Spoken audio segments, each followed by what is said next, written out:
हमारे साथ इस समय बातचीत करने के लिए जुड़ चुके हैं लोकतांत्रिक आजाद पार्टी के अध्यक्ष और जम्मू कश्मीर के पूर्व मुख्यमंत्री गुलाम नबी आजाद। आजाद साहब, सबसे पहले आज तक से बातचीत करने के लिए बहुत बहुत धन्यवाद। आप जम्मू कश्मीर के हर क्षेत्र का दौरा कर रहे हैं। अभी हमने देखा कि आप डोडा किश्तवाड़ इलाकों में भी गए, वहां पर आपने अपनी पार्टी के कार्यकर्ताओं को संबोधित किया। लोगों की भीड़ भी काफी देखी गई आपकी रैलियों में, आपकी मीटिंग्स में। तो मुझे बताइए कि आपकी जो पार्टी है, जो आपने एक नया संगठन यहां शुरू किया है, अभी चुनावों की सुगबुगाहट भी शुरू हो चुकी है जम्मू कश्मीर में। क्या लगता है आपको कि आपकी पार्टी का क्या रोल रहेगा अब जम्मू कश्मीर की राजनीति में? एक, नंबर दो कि आप जो ठीक है, ठीक है। बहुत धन्यवाद आपका। सबसे पहले तो मैं धन्यवाद करना चाहता हूं कि इन तमाम रीजन्स के जो हमारे लोग हैं और इस तमाम धर्मों के लोग हैं, इस तमाम जातियों के लोग हैं और तमाम पीढ़ियों के लोग हैं, चाहे वो बुजुर्ग हों या नौजवान हों और हमारे पुरख हों या हमारी बहनें हों, सबका इतना प्यार मिला, इतना प्यार मिला। और मैं सोचता था कि पहले तो मैं कांग्रेस पार्टी के रूप में उनके सामने जाता था तो शायद अब मैं अकेला हूं, नई पार्टी है तो वो प्यार नहीं मिलेगा, लेकिन मैं कहूंगा कि 10 गुना ज्यादा मिला। क्योंकि उससे मुझे ये भी पता चला कि कांग्रेस से सब लोग और सब वर्गों के लोग और सब रीजन्स के लोग जुड़ना नहीं चाहते थे। जब मैंने अलग अपनी पार्टी बनाई तो उसमें सभी वर्ग जुड़ गए। क्योंकि उसका कारण भी है कि पार्टी से कई लोग नाराज भी होते हैं, उसकी पॉलिसी से भी नाराज होते हैं, लीडरशिप से भी नाराज होते हैं। मेरी स्टूडेंट लाइफ से ही, जब मैं जम्मू में पढ़ता था, कश्मीर में पढ़ता था, कॉलेज में, यूनिवर्सिटी में, और वो मैंने अपने चाचा, पिता, दादा से हमेशा सीखा था कि हम टोटल सेकुलर बुनियादों पर उसूल करते थे। हमारे साथ स्कूल में भी हिंदू लड़के भी थे, मुसलमान भी लड़के थे, किसी को मालूम नहीं था। हम एक दूसरे के घर में रहते थे। जब छुट्टी होती थी, संडे होती थी स्कूल के वक्त में, उनके घर में हमारे हिंदू भाई जो थे मेरे साथ क्लास में, उनके जाता था तो अपने माँ को माताजी बोलती थी, पिताजी बोलते थे, दीदी बोलते थे, तो हम भी बोलते थे। जब वो हमारे संडे को रहते थे तो हमारी मेरी बड़ी सिस्टर को आपा बोलते थे, अब्बा जी बोलते थे, अम्मी जी बोलते थे। तो ये जो बचपन का, मैं समझता हूँ कि जो स्कूल में ट्रेनिंग होती है वो मरने के बाद ही जाती है। तो एक मेरा जम्मू कश्मीर में और पूरे हिंदुस्तान में भी मेरा राजनीति में वो बचपन की बात आज तक है। और मैं ऊपर वाले से दुआ करता हूं कि मैं ऐसा ही मर भी जाऊं कि जिसमें सब हिंदू, मुसलमान, सिख, ईसाई कि मैं सांझी प्रॉपर्टी हूं। तो आज मेरे लिए वो सब एक हैं और उनका बहुत बहुत प्यार मिला।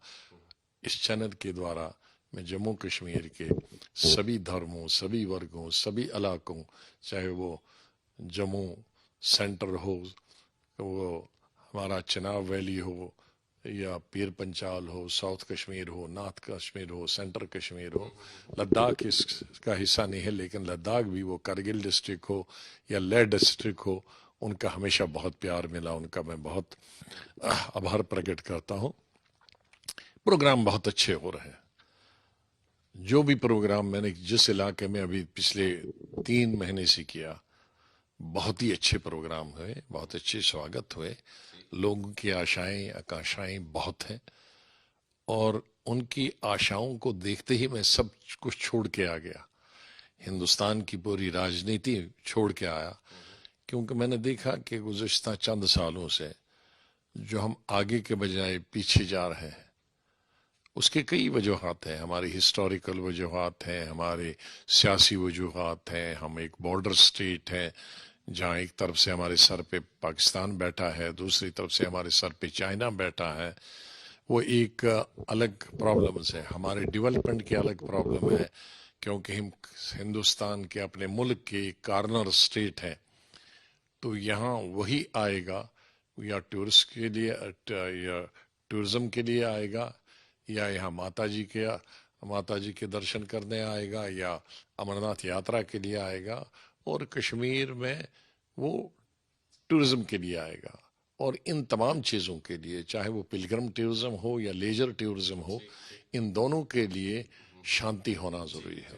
तो आजाद साहब, जो कि मैंने प्रश्न पूछा आपसे कि आपको क्या लगता है कि जो आपकी जो नई राजनीतिक पार्टी है, इसका अब जम्मू कश्मीर की राजनीति में क्या रोल रहेगा? नंबर एक। नंबर दो, क्या आप जम्मू कश्मीर की जनता को एक नया विकल्प दे पाएंगे, एक नया ऑल्टरनेटिव दे पाएंगे? क्योंकि कहीं ना कहीं सभी पार्टियों को टेस्ट कर लिया है जम्मू कश्मीर की जनता ने। हालांकि आप यहाँ के मुख्यमंत्री भी रह चुके हैं, तब आप कांग्रेस में थे, लेकिन चूंकि अब आप एक, जैसे कि आपकी पार्टी के नेता कहते हैं, आजाद सोच के साथ आप आ रहे हैं, तो इस आजाद सोच के साथ जो नई राजनीतिक पार्टी है, ये क्या विकल्प देगी जम्मू कश्मीर की जनता को? मुझे खुशी है और ऊपर वाले की, अल्लाह की मेहरबानी है कि उसने मुझे वो कुव्वत दी है कि मैं जिस मंत्रालय में गया हूं वहां कुछ नई इनोवेशन की है। और चीफ मिनिस्टर जब मैं आया 2.5 साल के लिए ही, या मैं बीच में ही हमारे एक पार्टनर साथी ने हमको सपोर्ट विड्रा की और सरकार पूरी नहीं चल पाई, लेकिन मैंने यहाँ भी एक नई इनोवेशन की थी। और मुझे बड़ा अच्छा लगता है कि उस नई इनोवेशन से स्टेट का भला हुआ। मैं नहीं समझता कि दुनिया और हिंदुस्तान में और या किसी स्टेट में ट्रिपल शिफ्ट या डबल शिफ्ट में कोई काम हुआ है। एक नया कंसेप्ट था हमारे यहाँ। आज मैं देखता हूँ, और उससे पहले भी कोई बिल्डिंग बनती है उसको 15-15 साल लगते हैं, 10-10 साल लगते हैं। तो मैं हमेशा ये सोचता था कि ये डबल नुकसान है। एक तो तब तक बिल्डिंग की कीमत या सड़क की कीमत या पुल की कीमत 10 गुना ज्यादा हो जाती है, और दूसरा लोग वंचित रहते हैं। अगर कॉलेज बनाना है तो बच्चों को तब तक, उसका मतलब है 10 साल तक कॉलेज नहीं मिलेगा। स्कूल बनाना है तो 10 साल तक वो हायर सेकेंडरी स्कूल हो या हाई स्कूल हो, वहाँ बच्चे उसका फ़ायदा नहीं उठा सकते हैं या रोड का फ़ायदा नहीं हो सकते हैं। तो इसलिए मैंने आते ही डबल शिफ्ट और ट्रिपल शिफ्ट, और ट्रिपल शिफ्ट का एक निशानी है ये ट्यूलिप। ये गार्डन जिस वक्त मैं जगह देखने गया और जिस वक्त इनॉग्रेशन किया तो 1.5 साल के दिन में, और वो ट्रिपल शिफ्ट में बना। और तकरीबन 50 दफ़ा मैं उस 1.5 साल में इसको रात के 2 बजे, सुबह के 6 बजे, 5 बजे देखने जाता था। आजाद साहब, जब आप तो इस तरह की तकरीबन कई दर्जन, सैकड़ों बिल्डिंगें, रोड, सड़क, पुल हैं जो या तो डबल शिफ्ट में बने हैं, ट्रिपल शिफ्ट में बने। तो इस तरह की मेरी ख्याल में, या असेंबली हमारे स्टेट में, हमारे हिंदुस्तान में कहीं भी 6 दिन की असेंबली नहीं है। तो मेरे 6, और नॉर्मली 10 बजे चलती थी, रात के 12 बजे तक चलती थी। आज असेंबलियां स्टेटों में क्या होती हैं, साल में 2 दिन, 3 दिन। तो पूरी खुली इजाजत थी लोगों को बोलने की, हर सब्जेक्ट डिस्कस करने की।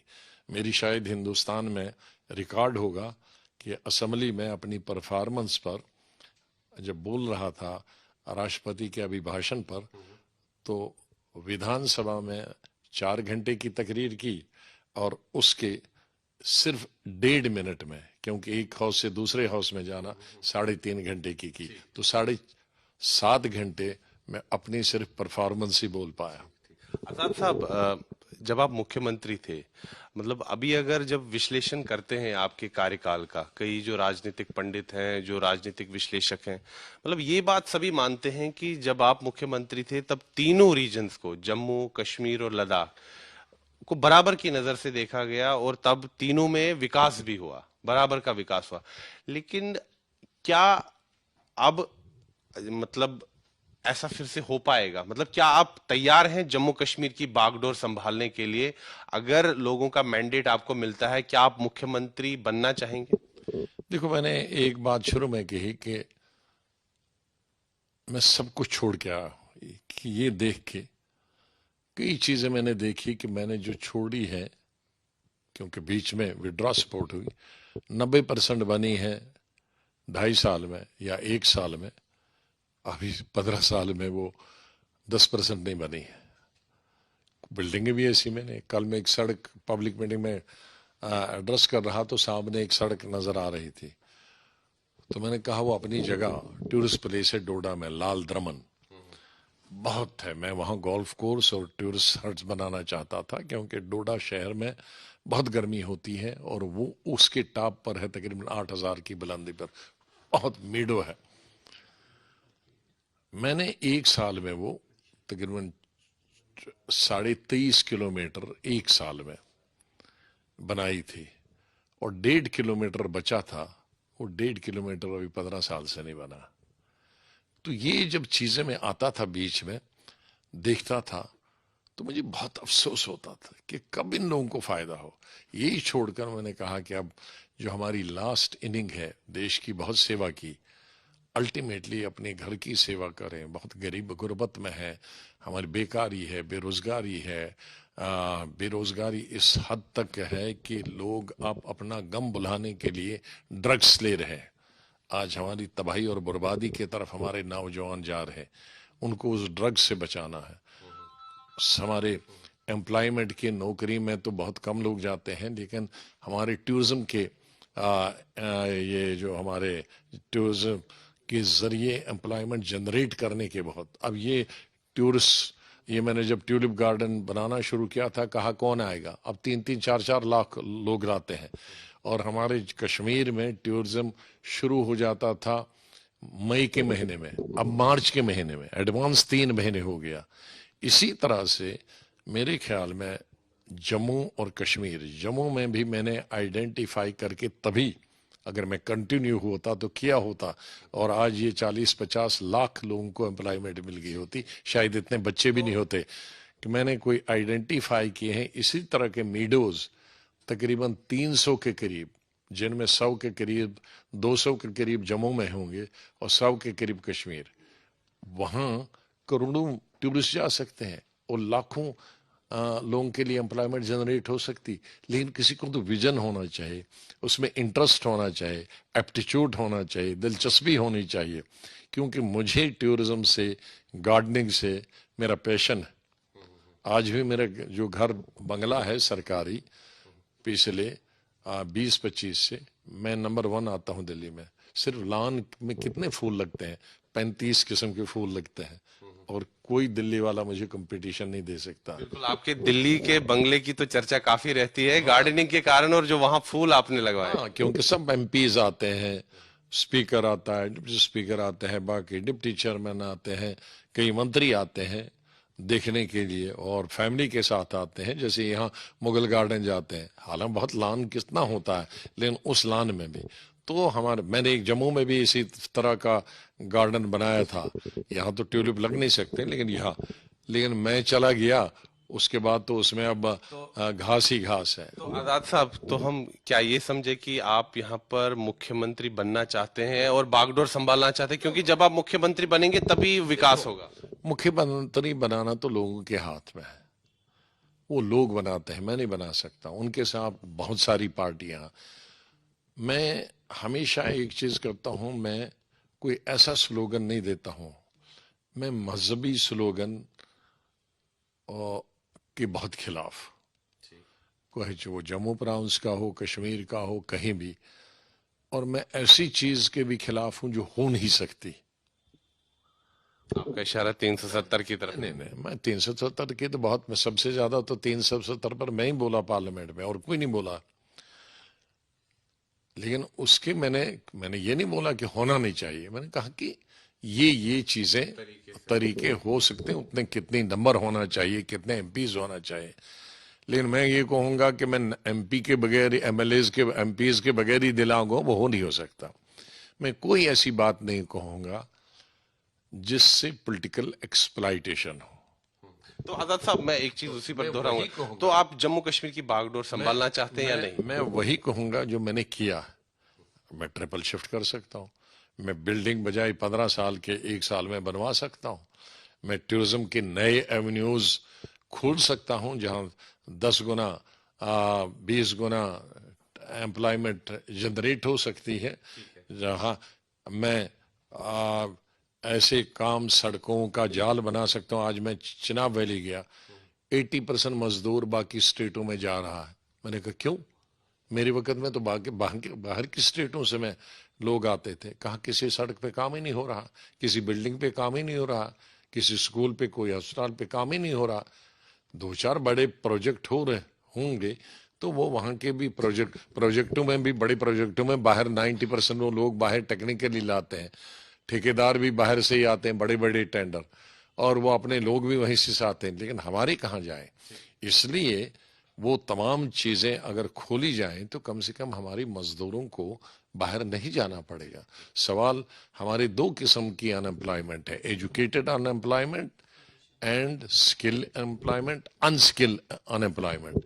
इन तीनों के लिए हमको एम्प्लॉयमेंट जनरेट करना है, और मुझे विश्वास है कि जो मेरा विजन है आई कैन डू दैट। क्योंकि मैं ये नहीं कहूँगा कि ये मैं करूँगा एक्सप्लॉइट, मैं आसमान से तारे तोड़ के लाऊंगा, चांद दिखाऊंगा। मैं चांद और तारे दिखाने वाला नहीं हूँ, मैं दिन में तारे दिखाने वाला मैं हूँ। मैं दिन में जो हो सकता है, जो रात में हो सकता है, मैं रात में भी काम करा सकता हूँ और मजदूरी देकर, और दिन में भी काम करा सकता हूँ, बाकी लोगों के हाथ में। अच्छा आजाद साहब, अभी हम आते हैं जो विधानसभा चुनाव होने वाले हिमाचल और गुजरात में, और जिस प्रकार से हम देख रहे हैं कि इस समय जो प्रचार है वो चल रहा है। अब हिमाचल में तो अब चुनाव ही होने वाले हैं, गुजरात में तो दिसंबर में होंगे।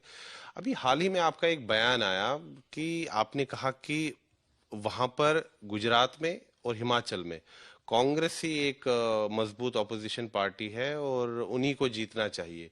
अब कई लोग जो राजनीतिक गलियारों में सुगबुगाहट चल रही, कहीं गुलाम नबी आजाद कांग्रेस में घर वापसी की तैयारी तो नहीं कर रहे? देखिए, मैं बताऊंगा, बहुत सारी स्टेटों में जब इलेक्शन होते हैं, जैसे आने वाली स्टेटें हैं तेलंगाना या कर्नाटका, तो वहां मैं कह सकता था कि भाई तेलंगाना में तो रूलिंग पार्टी टीआरएस है, कांग्रेस है, बीजेपी है, और कर्नाटक में जेडीयू है या जेडीएस उसको बोलते हैं, वो है, बीजेपी है, कांग्रेस है। लेकिन इन दो स्टेटों में चूंकि दो ही पार्टियां हैं, अब मैं अगर कहता बीजेपी जीत जाएगी तो सारे कांग्रेस ही निकलते कि ये बीजेपी में मिल गए। तो जाहिर है जिस पार्टी में मैं इतने साल रहा हूं, मेरा झगड़ा जो था वो स्टाइल ऑफ फंक्शनिंग कांग्रेस की था, लीडरशिप का। वो मेरा कांग्रेस के विचारों से कोई प्रॉब्लम नहीं थी। आजाद साहब, जैसे जैसे कहते लिहाजा वो जो कांग्रेस की चाल तब थी वही आज भी है, कुछ बदला नहीं। जब मैंने ये बात की थी कुछ दिन पहले कि मैं चाहूंगा, लेकिन मेरी चाहने से कांग्रेस जीत नहीं सकती, उसके बाद दूसरे ही दिन 6 विधानसभाओं में, 4 या 5 स्टेटों में बाई इलेक्शन के रिजल्ट निकले, 6 में 6 हार गई। और तेलंगाना में मैं तो जमानत भी जब्त हो गई। अब मेरी चाहने से क्या होगा, सवाल है। और मेरे वापस जाने का, कांग्रेस में जाने का सवाल ही पैदा नहीं होता। तो आप इसको पूरा नजरअंदाज कर रहे हैं कि आप दोबारा पार्टी में, कांग्रेस पार्टी में नहीं जाएंगे? नहीं, completely ruling it out? Totally. क्योंकि मेरा रिस्पांस कांग्रेस में जब मैं यहां था उससे 10 गुना मुझे ज्यादा रिस्पांस मिल रहा है, और अगर मैं नेशनल पार्टी बनाऊं, और मुझे विश्वास है कि वहां भी कांग्रेस से 10 गुना ज्यादा सपोर्ट मिलेगा, तो मैं क्यों जाऊं? मतलब कांग्रेस में आप वापसी करने का कोई इरादा नहीं है? कोई सवाल आउट ऑफ क्वेश्चन। लेकिन आजाद साहब कहते हैं ना कि आदमी अपना पहला प्यार कभी नहीं भूलता। उसी तरह आजाद साहब ने जो अभी बयान दिया, जो आपने अभी बयान दिया कि गुजरात और हिमाचल में जो है कांग्रेस जीतनी चाहिए, कहीं यही तो नहीं कि दिल के, in the hearts of your hearts, वो कहीं कांग्रेस के प्रति वो लगाव, प्रेम अभी भी बाकी है? मैंने शुरू में ही कहा ना कि कांग्रेस की पॉलिसीज के मैं खिलाफ नहीं था, क्योंकि कोई भी पार्टी ऊपर जाती है तो उनकी सिर्फ विचारधारा ही नहीं होती है, फंक्शनिंग, वर्किंग और वर्किंग का स्टाइल। बदकिस्मती से हमारे वो था, जब वो स्टाइल था नेहरू के जी के वक्त में, इंदिरा जी के वक्त में, राजीव जी के वक्त में, तो कांग्रेस ऊपर जा रही थी। बदकिस्मती से कुछ दशकों से वो स्टाइल खत्म हो गया, तो उसके साथ कांग्रेस आज कहाँ पहुंची है दुनिया जानती है। तो आपको लगता है ये नेहरू इंदिरा गांधी की कांग्रेस अब नहीं रही? मतलब वो लीडरशिप नहीं रही, चाहे विचारधारा वही है, तो हमेशा पार्टी सिर्फ विचार से नहीं चलती है, लीडरशिप भी होनी चाहिए। तो मल्लिकार्जुन खड़गे साहब चुनकर अध्यक्ष बने हैं कांग्रेस के, और वो कह रहे हैं कि लोकतांत्रिक ढंग से वो चुनकर आए हैं, कांग्रेस को मजबूत करेंगे। क्या लगता है आपको? आप उनके साथ काफी समय तक आपने उनके साथ राजनीति की है पार्टी में, क्या लगता है आपको किस प्रकार की लीडरशिप वो पार्टी को दे पाएंगे? अब मैं उसमें वो जाने, वो पता ही चलेगा। अभी 6 रिजल्ट से तो पता चल गया।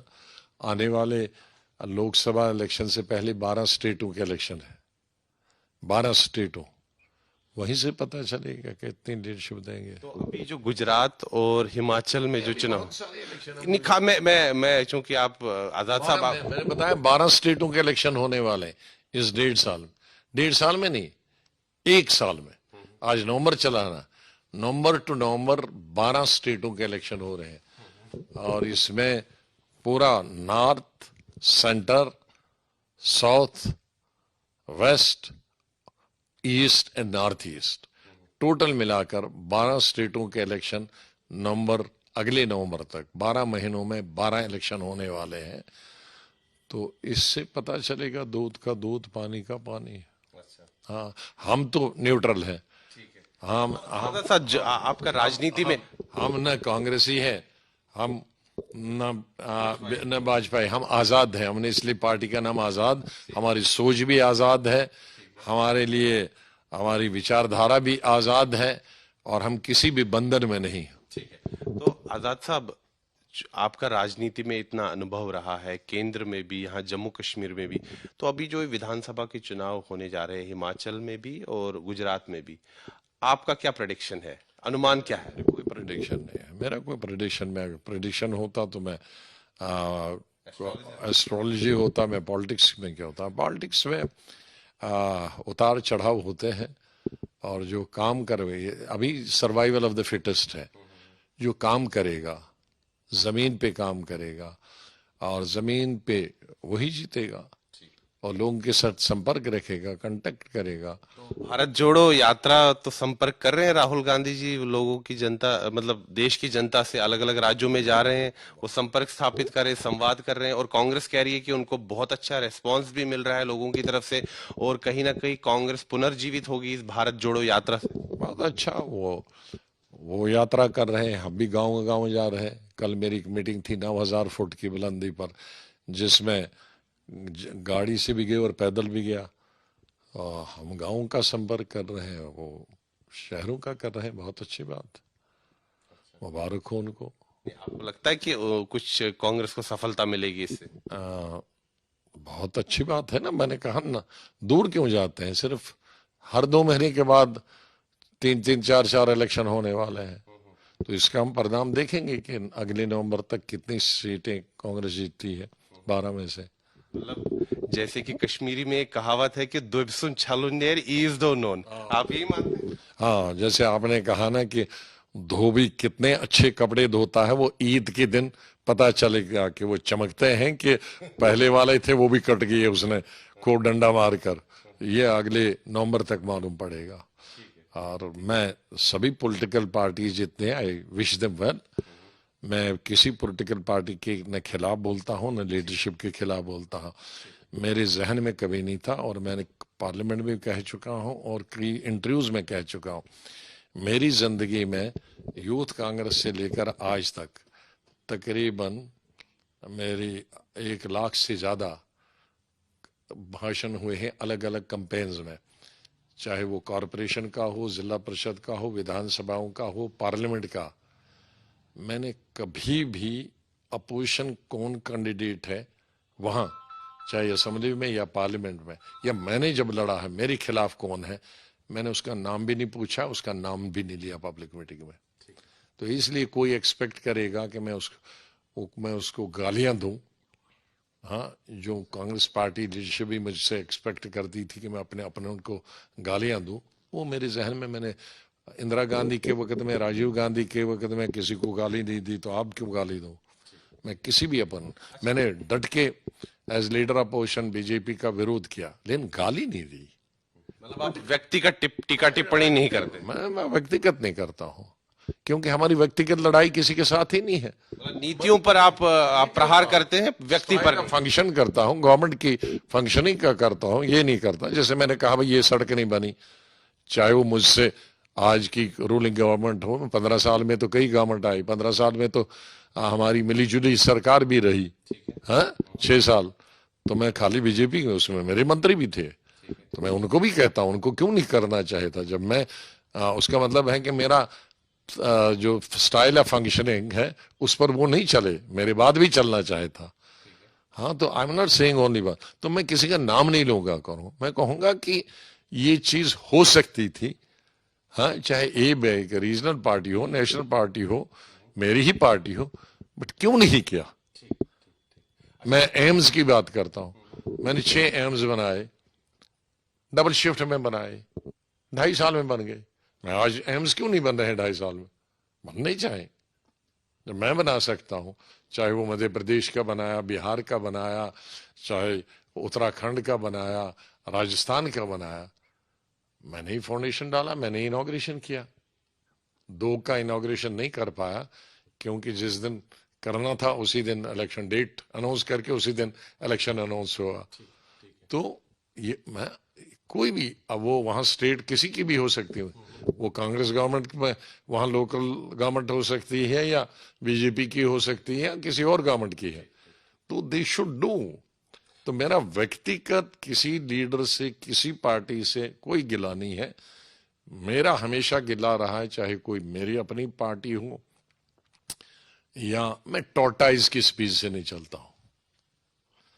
मैं आज से जब यंग था, यूथ कांग्रेस में था, 16-18 घंटे काम करता था।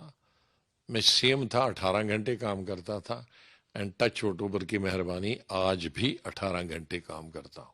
मतलब 4 घंटे सोना, 2 घंटे उसमें नहाना धोना खाना पीना होता है, 16 घंटे में प्रोडक्टिव काम में लगाता हूं। आजाद साहब, मैं 2 और प्रश्न पूछूंगा आपसे, मुख्तसर से जवाब चाहूंगा संक्षेप में। एक तो 2014 में जब लोकसभा के चुनाव हुए थे, कांग्रेस पार्टी की इतनी करारी हार हुई थी, तब एक एंटनी कमेटी बनाई गई थी हार के कारणों को पता लगाने के लिए, और जो बाद में मीडिया में खबरें आई कि एंटनी कमेटी ने एक अपनी जो रिपोर्ट दी उसमें ये कहा कि कहीं ना कहीं देश की जनता में एक परसेप्शन है कि कांग्रेस जो है वो हिंदू विरोधी है। तो आजाद साहब, 2014 से अब तक कांग्रेस पार्टी ने कोई स्टेप्स तो उठाए नहीं उस परसेप्शन को बदलने के लिए, बल्कि अभी भी कई ऐसे नेता हैं जो कि बहुत बेतुके बयान दे देते हैं। अभी हाल ही में भी एक नेता ने बड़ा ही बेतुका बयान दिया। आपको लगता है कि कांग्रेस पार्टी को इस चीज पर काम करने की आवश्यकता है? देखिए, अब मैं कांग्रेस पार्टी छोड़ चुका हूं, इसलिए पोस्टमार्टम नहीं करना चाहता हूं। कुल मिला के मैंने जब कहा स्टाइल ऑफ फंक्शनिंग, वर्किंग, ये तमाम चीजें उसमें आती हैं। आप तो एक मीटिंग है, उसके बाद कितनी कमेटियां बनी, तो उनकी वो कहाँ गई, वो ठंडे बस्ते में अब जहां गई। तो आज मैं अब दोबारा उस चैप्टर को नहीं खोलना चाहता हूं। मैं कांग्रेस की पार्टी के लीडरों के साथ तू मैं नहीं करना चाहता हूं। उनका स्टाइल ऑफ फंक्शनिंग उनको मुबारक, हमारा स्टाइल ऑफ फंक्शनिंग हमको मुबारक।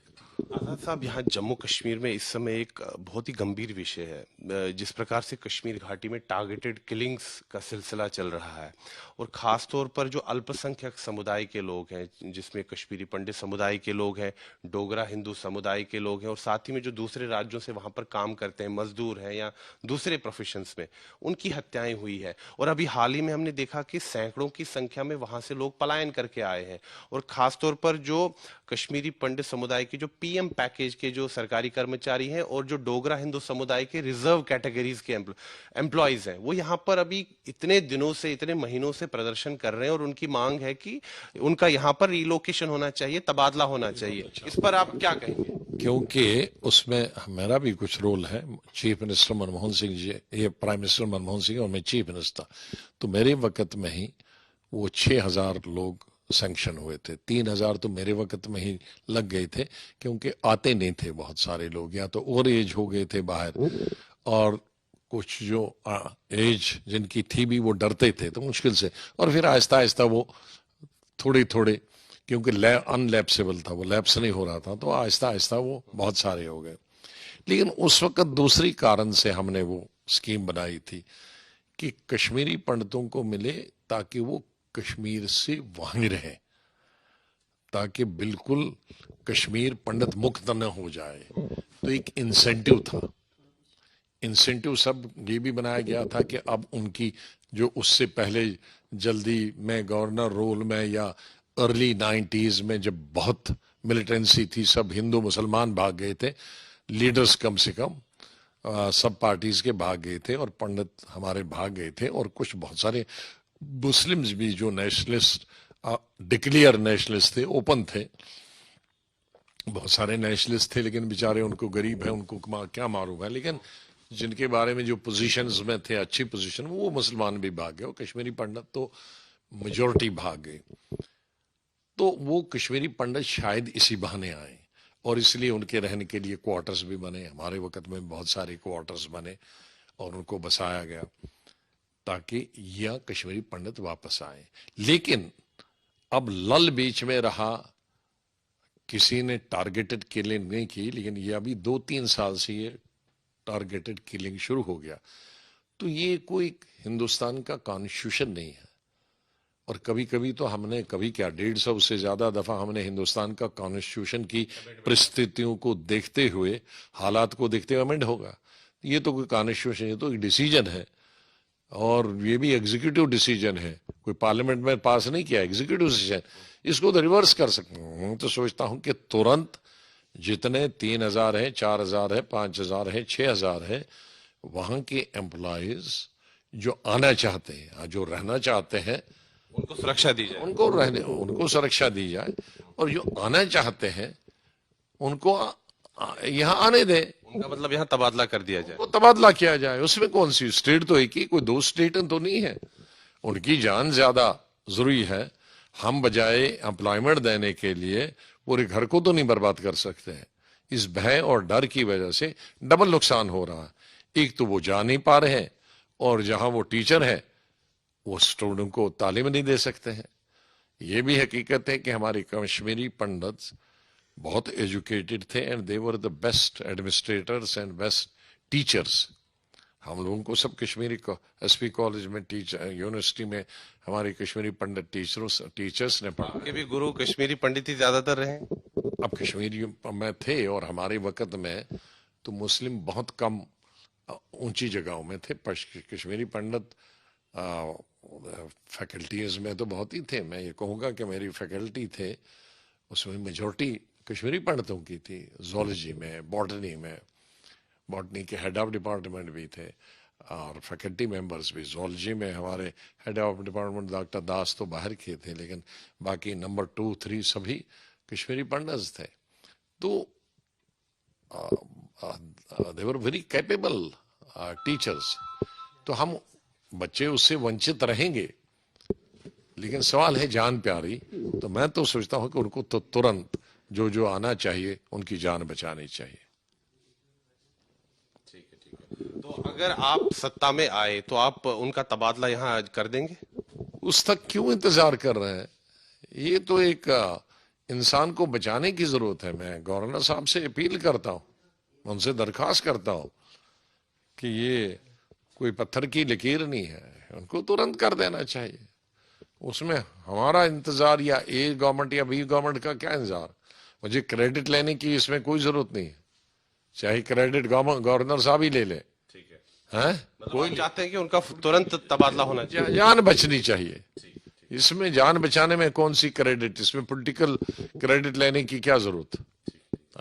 आजाद साहब, आपने आज तक के साथ बातचीत की, इसके लिए आपका बहुत बहुत धन्यवाद, और आपको हमारी शुभकामनाएं। बहुत बहुत धन्यवाद, बहुत बहुत धन्यवाद। तो ये थे गुलाम नबी आजाद, लोकतांत्रिक आजाद पार्टी के अध्यक्ष और जम्मू कश्मीर के पूर्व मुख्यमंत्री।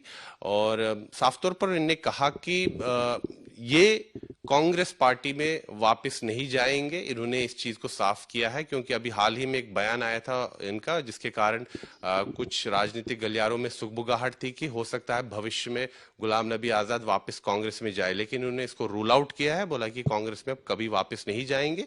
और यहाँ पर जम्मू कश्मीर में इन्होंने कहा कि विकास कार्यों में तेजी आनी चाहिए, और इन्होंने कहा है कि लोकतांत्रिक आजाद पार्टी जो है, इसको लोगों का बहुत जो है यहाँ पर अच्छा रिस्पॉन्स मिल रहा है और प्यार भी मिल रहा है।